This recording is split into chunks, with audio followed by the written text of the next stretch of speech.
Hey, what it do, y'all? It's your boy E2 Blue coming back at you again. And it is Saturday. Cowboys are getting their last minute adjustments ready for the Packers to come into the AT&T Stadium to play the Cowboys tomorrow, 4:25 Eastern Time. Now, we know that the Packers are a good team, regardless of what their roster looks like. We know that their longtime coach is no longer there. They do have a new coaching staff. Things have changed there, but number 12 is still throwing that ball. Um, you can never count the Packers out of a game as long as number 12 is on that field. I think his rookie year was 08, 09. But since he's been in the league, he's just been a technician. Um, when he first came in, he got to see greats like Brett Favre and things of that nature. And,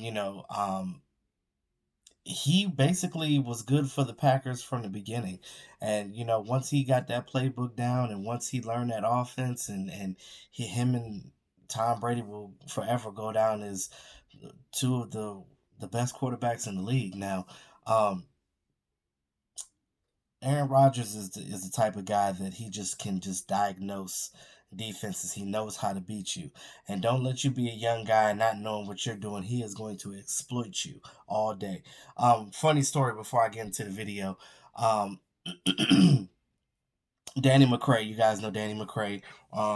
He was a special teamer and safety for the Cowboys for a little while.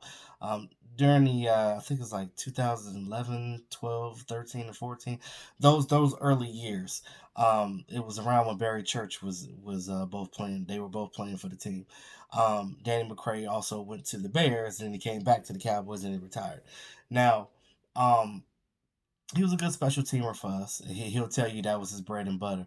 But every once in a while, he'll play, snaps at safety whenever they were, down or they had injured players. Now, he told a story about one time they were playing against Aaron Rodgers, and he was trying to disguise the coverage he was in. I don't know if he was in cover three or cover two, but he was trying to disguise one, but actually in another base defense. So Aaron Rodgers knew what he was doing the whole time.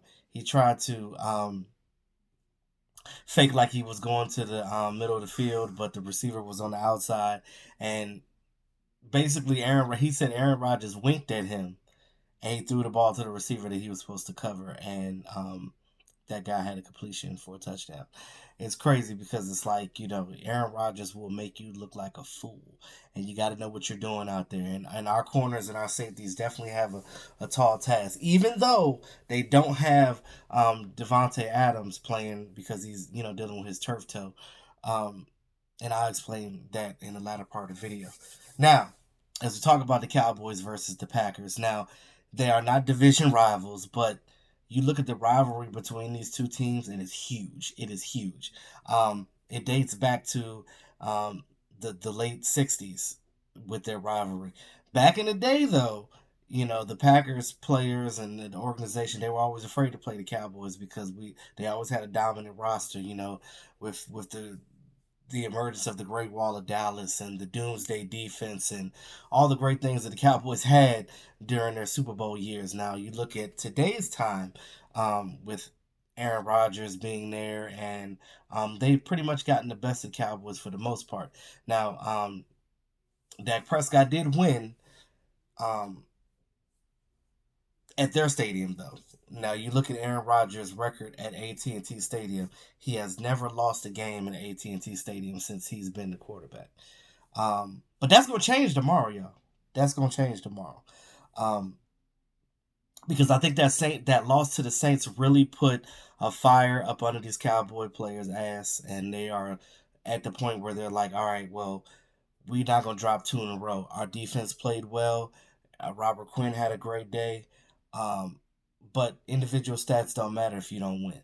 So at the end of the day, you got to get that W. You got to go out there and not be embarrassed. And because it gives these haters and talking heads more fuel to want to talk more about how bad your team is, or quote unquote how bad your team is, which I think is some bull.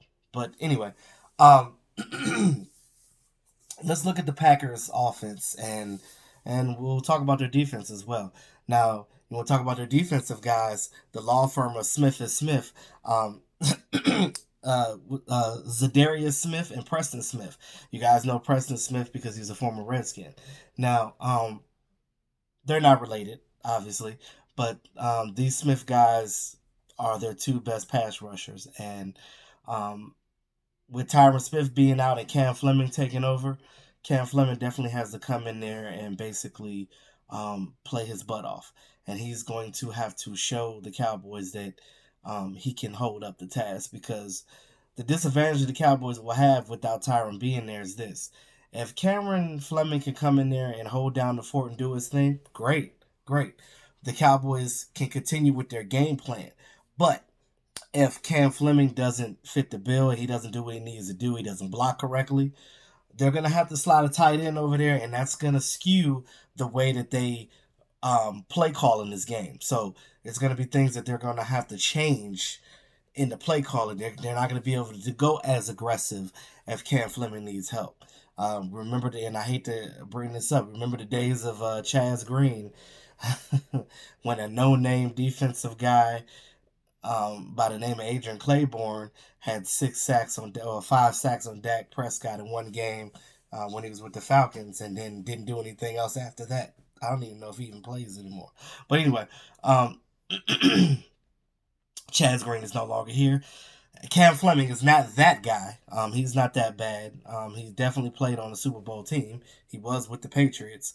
So I'm not going to sit here and say that he's a bad player. But when you have, excuse me, I'm still getting over my cold. When you have the best left tackle in the game, everybody else just seems average compared to what you have with Tyron Smith. Now, a good thing about Tyron Smith is it doesn't seem like he's going to be out as long as expected, but I wouldn't rush him back, because I look at it like this. You want your guys to be 100% because you don't want a chance of re-injury. I know Michael B. Gallup's coming back for this game, but, you're 2 weeks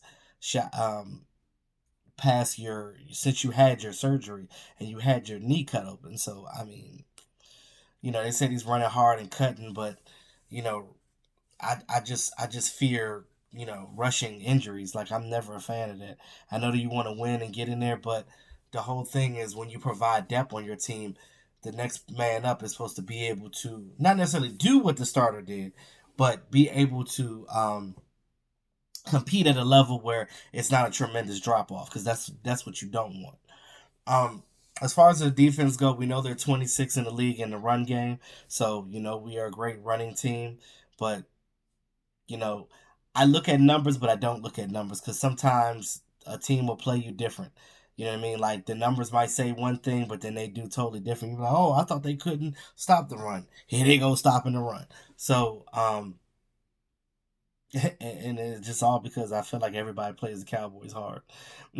But at the end of the day, we know that the Packers defense is not good at the run game, but they're great at the pass. They're like number 4 in the league against the pass. Now, what we went away from in the Saints game is the lack of screens, the lack of RPO, because that's what Dak's bread and butter. And if you were ever going to do that in the game, you should have did that with the Saints. Now, I understand that the crowd noise played a big factor in that Saints game, was the reason why they couldn't do their trickery. Because, again, in order to do pre-snaps motions and reads and stuff, everybody has to be on the same page. So you have to be able to hear the calls. And if everybody's not getting the right calls, it's going to be a false start every time. So that's what you don't want. Now, on the back end, this game, it's a home game. So you can pull out everything that you can. That's the advantage that the Cowboys do have about playing at home, because it's your home crowd. So on offense, it'll be quiet. You'll be able to do what you need to do. You'll be able to communicate. So I think this game, Kellen Moore has to come out aggressive. He has to call aggressive game, aggressive play calling. Maher's got to be on point with his kicks. Everything has to connect, because Aaron Rodgers, I don't give a damn who's out. I know his best receiver is out, but it don't matter when it comes to Aaron Rodgers, because Aaron Rodgers is that type of quarterback. He can make nothing into something. he's just a technician like that. He's just able to come in there and just crucify your defense with the way that he plays. It's like, you remember that playoff game that we played with them, and Jared Cook caught that ball, even though Jared Cook's not with them anymore. You just look at that and you're like, oh, he caught that last minute ball. Mind you, Aaron Rodgers threw that ball off balance. He was in the air when he threw that. Both his feet was off the ground when he threw that. So, and just because Aaron Rodgers is 36 years old, he can still move around the pocket. He's still mobile. So you got to be careful rushing him. These are all keys to the game. Now, when you're rushing him, you have to be sound and disciplined. Because when I tell you, you rush the farm, he's going to throw that ball over your head. He's going to complete it. He's that type of quarterback. He can diagnose. He already knows what's coming. So you're going to have to frustrate him. So it ain't just about rushing off the edges. It's going to be our 1 to 3 technique guys has to come in this game and provide pressure up the middle as well. Because when you collapse that pocket in front of a quarterback, there's not much you can do. Because once that interior pocket crashes, everything else comes down with it. It's like imploding, like when they implode buildings, when they demolition buildings, when they implode them, it comes from the epicenter, and everything just crashes down from there. So, with that being said, Christian Covington, Malik Collins, Tristan Hill if he plays, these guys have to come in there, because I know Antoine Woods probably still has another week before he's back. But these guys got to come in and they have to play, and they have to basically beat the man in front of you. That's what you got to do. You got to beat the man in front of you. I think that the Cowboys can do it, though. They just have to be sound, and they have to play smart.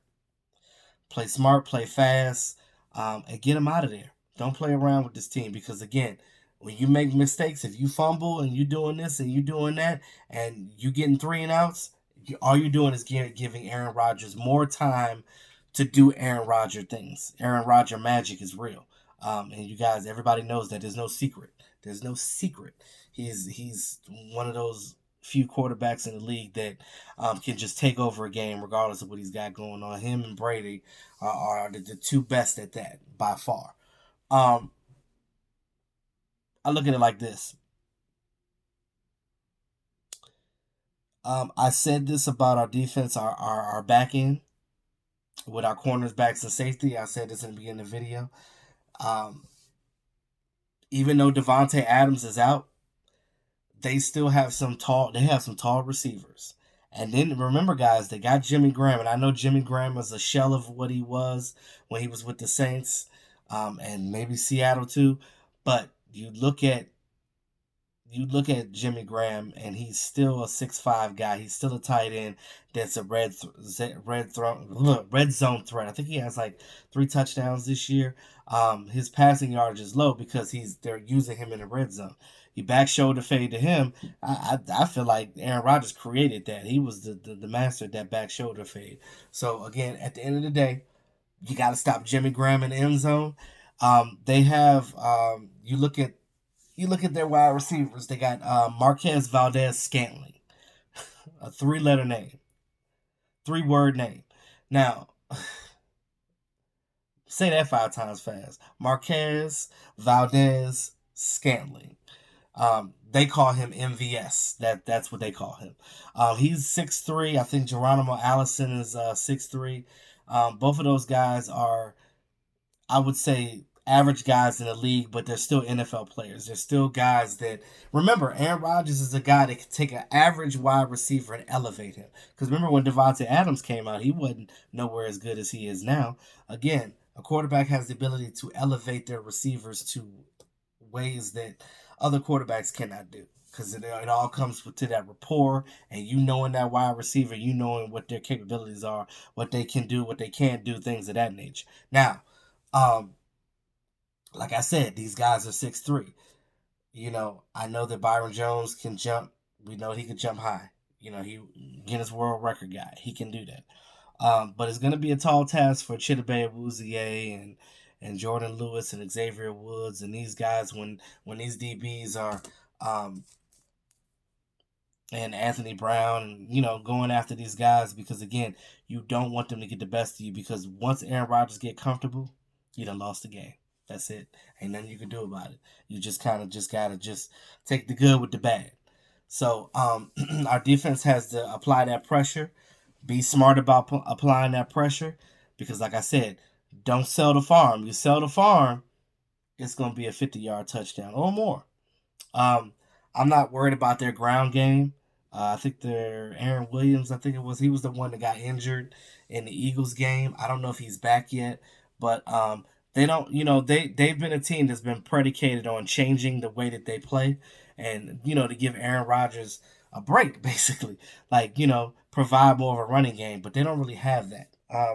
Their running game is nowhere near what Dallas is, so they're gonna throw the ball regardless, but again, what they're going to try to do is they're going to try to outscore Dallas. And because they know that they won't be able to stop our run like that, they know that, okay, the way that we stop the Cowboys' run is by getting a lead on them. That way they're playing catch up. You're not running the ball when you're 2 or 3 touchdowns behind. You're throwing it, trying to get to a touchdown to catch back up to make a comeback into the game. So that's one thing we can't do. We got to come in strong. Ain't none of this starting the game off um, slow and trying to figure things out. No, no, no, no, no. You got to come in there and you got to play hard. I'm telling you, they're going to have to go balls to the wall and get it done. Get it done. Um, yes, take what the defense is giving you, but at the end of the day, you have to dictate the game too. You have to show them that hey, this is what we're going to do. Stop it. They're gonna have to use Tony Pollard more. They didn't. I think Tony Pollard had like 3 snaps the last game. That's unacceptable. You got this young dynamic guy that you got in the draft. You have to use him. I understand that you have one of the best running backs in the league with Ezekiel Elliott, and you're paying him 50 mil. But at the end of the day, you have to make sure that you are playing your players. We have a lot of talent on this team. There is no reason for us to get blown out by any team in this league because we have a lot of great players. A lot of great players. Um, sometimes the coaching staff doesn't trust certain people, but I'm like, if you don't give them the opportunity to do their thing, they're not going to be able to do their thing. If you understand what I'm saying. So confidence plays a big factor. You look at Jarwin. Jarwin didn't have that confidence before either until now. Now he's in there, he's playing hard, he's doing what he needs to do, and and he's kicking ass. So granted, I didn't think that he was gonna have this many yards because a lot of people thought that since Witten came back, he was impeding the process of our young tight ends. But I don't think that that's the case at all because again, Blake Jarwin is still getting his snaps. Jason Witten looking like he found a fountain of youth or something because I think he already got like 3 touchdowns. So he and if he wouldn't have fumbled that 30-yarder, that would have been a good play as well. But it is what it is. You gotta take the good with the bad and move on to the next game. That's how it is. 24-hour, 48-hour rule. Grieve about it, cry about it, whatever that you got to do, and get back to work. That's what it's all about, y'all. So, I think the Cowboys will definitely win this game if they do those things.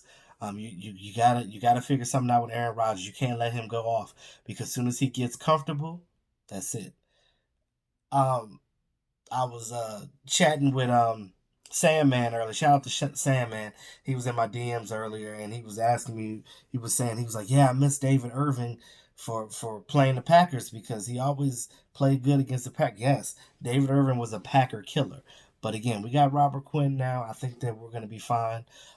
We just have to make sure that as far as our defensive tackles go, they're going to have to do a better job of applying pressure up front. So Christian Covington's gotta step it up. He was my pet cat this offseason, and I still like him. I think that he's a really good player because he played good with the Texans. So I don't know if he's still adjusting to the Cowboys or what. I don't know what the situation is. I don't know if he was having injuries still from off seasons, lingering stuff. You never know what's going on with a player. So I think that if he just keeps that up, he'll be fine. We just got to apply that pressure on Aaron Rodgers. You got to collapse that pocket, and you got to get to him before he gets that ball out. Because once he gets that ball out to his receivers, he's gonna make those I'm not gonna say they're average. He's gonna make those average to above average guys seem like all number one receivers, and he just has the ability to do that.